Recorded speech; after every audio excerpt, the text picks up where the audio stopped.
सुप्रभात बच्चों, कैसे हैं आप? आशा है आप सभी स्वस्थ होंगे और प्रोजेक्ट बाकी जितने भी काम है वो सब कर रहे होंगे। बेटे आज अपनी इस वीडियो में हमने क्या करना है, देखिए पिछली वीडियो में हमने संधि की पुनरावृत्ति की थी, है ना। मुझे नहीं लगता संधि में कोई आपको दिक्कत आने वाली है। आज हम करेंगे व्याकरण के पाठ 1 भाषा, लिपि और व्याकरण की पुनरावृत्ति। ठीक है, तो चलिए चलते हैं अपनी वीडियो की तरफ। चलिए बच्चों शुरू करते हैं। जैसा कि मैंने कहा व्याकरण की पुनरावृत्ति करनी है हमें। हम कर रहे हैं पाठ 1 भाषा, लिपि और व्याकरण। तो सबसे पहले जानते हैं भाषा क्या है। आप सभी को पता है, आप सभी जानते हैं भाषा भावों और विचारों के आदान प्रदान का सरल एवं सशक्त माध्यम है ना। अपने मन की बात को दूसरों तक पहुंचाने का सबसे आसान तरीका अगर कोई है तो वो क्या है, भाषा। आप ये भी जानते हैं कि भाषा के 2 रूप होते हैं, मौखिक भाषा और लिखित भाषा, है ना। अब मौखिक भाषा किसे कहते हैं? तो बेटे जैसे मैं अभी बोलकर अपने मन की बात आपको बता रही हूँ, जो भी कहना चाहती हूँ बोलकर बता रही हूँ, है ना, और आप सुन रहे हैं, तो मेरे मन के भावों को मैं बोलकर और आप सुनकर समझ रहे हैं, तो इसे क्या कहते हैं, मौखिक भाषा। अगर परिभाषा की बात करें तो देखिए, जब मनुष्य अपने भावों व विचारों को बोलकर प्रकट करता है तो वह भाषा का मौखिक रूप कहलाता है। ठीक है। और लिखित भाषा क्या है? जब मनुष्य अपने भावों व विचारों को लिखकर प्रकट करता है तो वह भाषा का लिखित रूप कहलाता है। जैसे मैंने जितनी भी ये स्लाइड्स बनाई हैं, है ना, मैंने लिखा है, इनमें परिभाषाएं लिखी हैं जो आपको दिखाई दे रही हैं, जो आप पढ़ रहे हैं। तो ये क्या है? ये भाषा का लिखित रूप है। मैंने अपने मन के भावों को लिखकर स्लाइड्स के माध्यम से आप तक पहुंचाने की कोशिश की है। तो ये लिखित भाषा है। अब इस पाठ में हमारी दूसरी चीज क्या है समझने वाली, वो है बोली, उपभाषा और भाषा। तीनों में बहुत जरा सा अंतर है। क्या अंतर है उसे जान लेते हैं। तो सबसे पहले हम बात करते हैं बोली की। तो देखिए बोली क्या है? एक छोटे क्षेत्र में, समझ रहे हैं, एक बहुत ही छोटे क्षेत्र में बोली जाने वाली भाषा बोली कहलाती है। ठीक है। तो जो बहुत छोटे से क्षेत्र में बोली जाए, क्षेत्र मतलब एरिया, बहुत सीमित क्षेत्र में बोली जाए, उसे बोली कहते हैं। अब क्योंकि बोली केवल बोली जाती है तो इसको लिखा नहीं जाता, ना इसका कोई व्याकरण होता, ना कोई नियम होते, इसे लिखते नहीं है। इसीलिए बोली में साहित्य रचना नहीं होती है। किसी भी तरीके का कोई भी लिखित दस्तावेज आपको नहीं मिलेगा बोली में।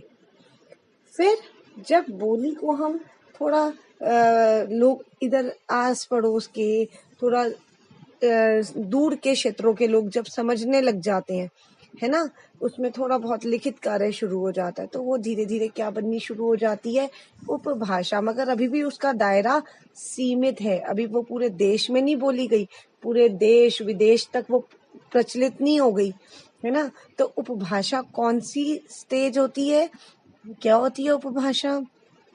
अगर किसी बोली में साहित्य रचना होने लगती है, ठीक है, शुरुआत हो गई है, बहुत ज्यादा नहीं हो रही है, शुरुआत होने लगी है और क्षेत्र का विकास हो जाता है, अपने क्षेत्र से निकलकर आसपास के क्षेत्रों तक भी उसको लोग जानने समझने लग गए हैं, तो वह बोली न रहकर उपभाषा बन जाती है। तो बोली से जब थोड़ा सा विस्तार हो जाता है, थोड़ा विस्तृत हो जाती है, तो वो क्या बन जाती है, उपभाषा।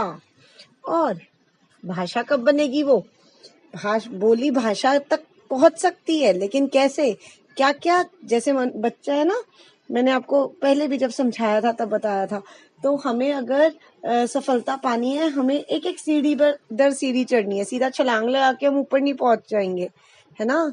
और अगर पहुंच भी जाएंगे तो उसमें रिस्क है बहुत। हम एक सीढ़ी चढ़ते हैं, एक एक पायदान को पार करते हैं, first class, second, third, fourth, एक स्टेप हम चढ़ते हैं। तो बोली सबसे नीचे वाला क्षेत्र है, फिर वो उपभाषा बनेगी और उपभाषा के बाद वो भाषा बनेगी। तो भाषा क्या है? साहित्यकार, लिखने वाला जो साहित्य की रचना करता है, जब उस भाषा को अपने साहित्य के द्वारा परिनिष्ठित सर्वमान्य रूप प्रदान कर देते हैं तथा उसका और क्षेत्र विस्तार हो जाता है, तो वह भाषा कहलाने लगती है।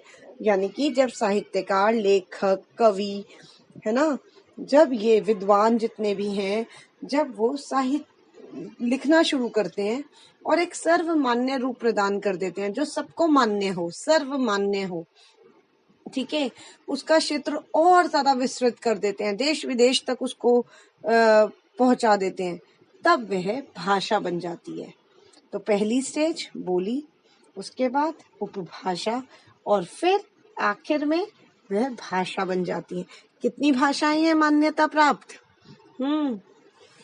22 है ना, 22 भाषाएं हैं जिन्हें संविधान ने स्वीकृति दी है। ठीक, इसके बाद हमारा अगला विषय है वो है लिपि। ठीक है, तो लिपि क्या होता है? किसी भी भाषा के लिखने के तरीके को लिपि कहते हैं। ये सब हम पढ़ चुके हैं।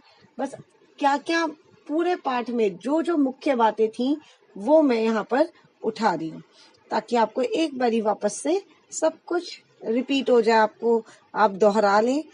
ठीक है, जो कुछ भी भूल गए हैं वो आपको फिर से याद आ जाए। तो लिपि क्या है?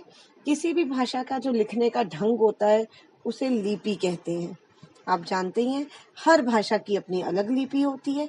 जैसा कि मैंने यहाँ दिया है, हिंदी की देवनागरी, अंग्रेजी की रोमन, संस्कृत, मराठी, गुजराती, इन तीनों की ही देवनागरी है। और फारसी आप जानते हैं किसकी है? उर्दू की। और गुरुमुखी पंजाबी की। ठीक है ना, तो आप सब ये पढ़ चुके हैं पहले भी, पर एक बारी हम जान लेते हैं। अब हमारा एक विषय रह गया, कौन सा? व्याकरण, जो बहुत जरूरी है। ठीक है, व्याकरण जरूरी क्यों है? क्या महत्व है व्याकरण का? इसे जानना हमारे लिए बहुत आवश्यक है। तो देखिए, व्याकरण वह शास्त्र है जिसके द्वारा हम किसी भाषा को शुद्ध रूप से, ये इंपॉर्टेंट वर्ड है, शुद्ध रूप से बोलना, लिखना तथा पढ़ना सीखते हैं। तो जिस बच्चे को व्याकरण का ज्ञान नहीं है, जिसका व्याकरण कमजोर है, वो ना तो शुद्ध बोल पाएगा, ना ही शुद्ध रूप से लिखेगा, गलतियां आएंगी उसकी, और पढ़ने में भी उसे काफी दिक्कत होगी। तो व्याकरण, अगर किसी भाषा को सीखना है ना, तो उसका व्याकरण मजबूत होना चाहिए, ग्रामर आपकी स्ट्रांग होनी चाहिए, चाहे वो इंग्लिश है, चाहे वो हिंदी है, कोई भी भाषा है। तो व्याकरण में शुद्धता बहुत जरूरी है। तो व्याकरण ही हमें ये सिखाता है। अगर हम व्याकरण नहीं पढ़ेंगे तो हमें उस भाषा का भी ज्ञान नहीं होगा। ठीक है, इसके बाद है व्याकरण के विभाग। तो व्याकरण के 3 विभाग होते हैं, आप जानते ही हैं। वर्ण, है ना, वर्ण विचार हमने पढ़ा था, फिर शब्द विचार, और फिर आखिरी में वाक्य विचार। वर्ण विचार होता है जिसमें हम वर्णों के बारे में बात करते हैं, शब्द विचार जिसमें शब्दों के बारे में जानना सीखते हैं, और वाक्य विचार में वाक्यों की बनावट के बारे में हम चर्चा करते हैं। अब बस इस पूरे पाठ का एक और इम्पोर्टेंट टॉपिक रह गया, वो क्या है? राष्ट्रभाषा और राज्य भाषा, जिसको लेके काफी कंफ्यूजन रहती है। अंतरराष्ट्रीय भाषा भी होती है, वो आपकी किताब में नहीं है, उससे हमारा कोई लेना देना भी नहीं है। अंतरराष्ट्रीय भाषा तो इंटरनेशनल लैंग्वेज है, जो हर देश की अपनी अलग अलग है ना। तो इस पर हम चर्चा भी नहीं कर रहे हैं। और राष्ट्रभाषा और राजभाषा पर हम बात कर रहे हैं। राष्ट्रभाषा क्या है? राष्ट्रभाषा का शाब्दिक अर्थ है समस्त राष्ट्र में प्रयुक्त भाषा, जो पूरे देश में बोली जाए, यानी कि आम जन की भाषा, जन भाषा, जनता की भाषा। जो भाषा समस्त राष्ट्र में जन जन के विचार विनिमय का माध्यम हो, वह राष्ट्रभाषा कहलाती है। जो पूरे देश में बोली जाती है, विचारों का आदान प्रदान होता है, जिसके सहारे वो राष्ट्रभाषा कहलाती है। और इसके बाद राजभाषा। राजभाषा क्या होती है? राजभाषा होती है जब राज अर्थात शासन के द्वारा प्रयोग में लाई जाने वाली भाषा। समझ रहे हैं? राज अर्थात शासन के द्वारा, ऑफिशियल लैंग्वेज जिसे आप कहेंगे, उसे हम क्या कहते हैं? राजभाषा। यह सरकार की भाषा होती है, अतः ये केंद्र सरकार एवं राज्य सरकार के आधार पर एक ही अथवा भिन्न भिन्न भी हो सकती हैं। हर राज्य की अलग अलग भी हो सकती है और एक भी हो सकती है। ठीक है, केंद्र सरकार और राज्य सरकार की, जैसे पंजाब है तो वहां पर पंजाबी हो सकती है, लेकिन दिल्ली में जरूरी नहीं है कि पंजाबी हो, है ना। अगर कोई साउथ का, कोई दक्षिण भारत का कोई स्टेट है, कोई राज्य है, तो वहाँ की अपनी राज्य की कोई भाषा, वहाँ की राजभाषा हो सकती है, ऑफिशियल लैंग्वेज हो सकती है। तो राजभाषा अलग अलग हो सकती हैं, मगर राष्ट्रीय भाषा पूरे देश की एक ही होती है।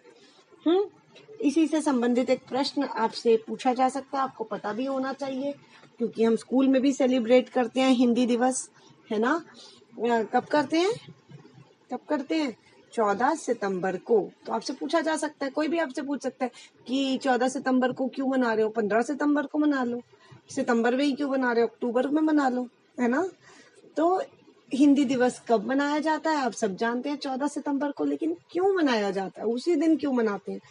ठीक है, तो 14 सितंबर 1949 में भारत सरकार ने हिंदी को राजभाषा के रूप में स्वीकार किया था।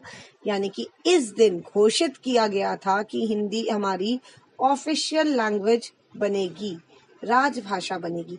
तभी से, उसी दिन से प्रतिवर्ष हर साल 14 सितंबर को हिंदी दिवस मनाया जाता है। ठीक, तो ये पूरे पाठ की हमारी पुनरावृत्ति है। पूरा पाठ इसके अंदर मैंने इंक्लूड कर दिया, कोई टॉपिक हमारा नहीं रहा। आपसे जब भी कोई प्रश्न पूछे जाएंगे, इसी से संबंधित पूछे जाएंगे। अगर फिर भी कोई चीज आपको समझ नहीं आती है तो मुझसे कमेंट बॉक्स में